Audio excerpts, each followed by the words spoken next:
در میدان مسابقات جشن عنعنوی ولسوالی بارستان دست پنجه نرم میکنه. امتیازهای رنگارنگ رولای قیومی بنفی ولسوالی مرکز فیض‌آباد مرکز بدخشان هنرنمایی کرده امتیاز میگیره. باز هم رولای قیومی نمیگذاره گسله را رها نمیکنه.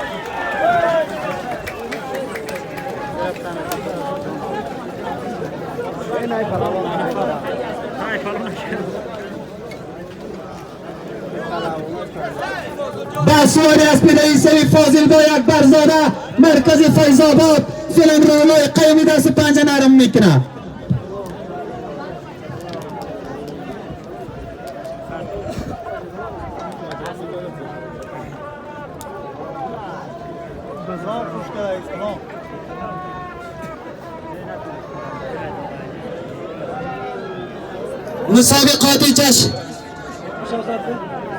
مسابقات جشن عنعنوی در ولسوالی بارستان بساطی بدخشان نیکی بلکه بساطی سمت شمال افغانستان امروز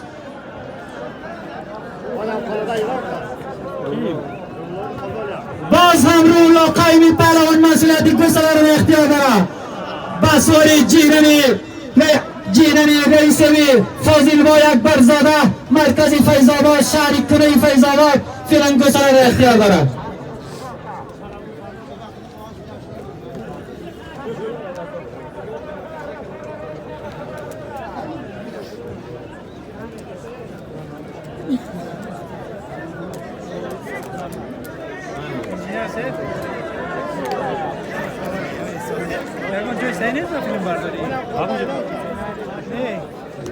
مردی با همت مردی پروانزاده برخشان رولای قیومی نمیگذاره گسله را از دستش خطا بخوره میخواه که امتیاز بگیره.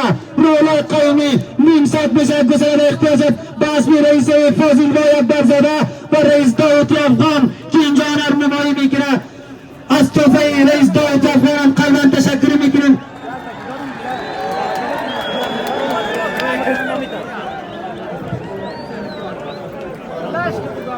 باز هم رولای قیومی است نمیگذاره امروز طوفان میکنه. پیسری پاسداری پلوان زبیر قیومی امروز در میدان نرنمایی میکنه. بسواری جیرانی رئیس فاضل با اکبرزاده و رئیس فرزان جان برادر پیسرای عیسوی اکرم جان از مرکز فیض‌آباد. نجیب مختار پهلوان مسئولیت گسله را اختیار خودش گرفته. ببینم که امتیاز میگیره آخر. نجیب مختار مثل الماسوری حرکت میکنه بر روی دایره. ببینیم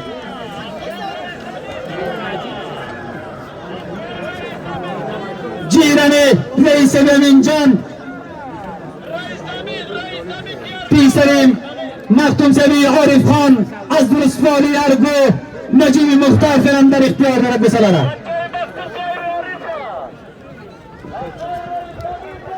نجیب مختار یک بار میدان در خطر انداخت، یک بار به خواب و خیالی جور بودنش که البته که افگار شده است. نجیب مختار خاک باد میدان در آسمان بلندت. ببینید امتیاز.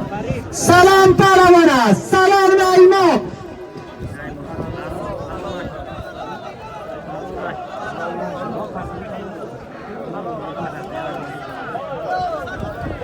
عبدالسلام ایماق از ولایت قندوز فیلم کنید که حکمی میدان گسله امتیازات یا خیر.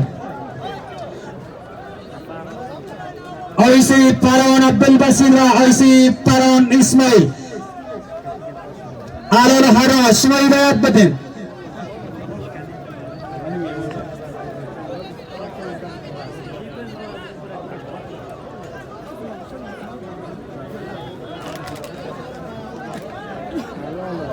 امتیاز می شود سلامی ایماق از مرکزی قندوزی باستانی سمت شمال. امتیازی قهرمانی را البته بسواری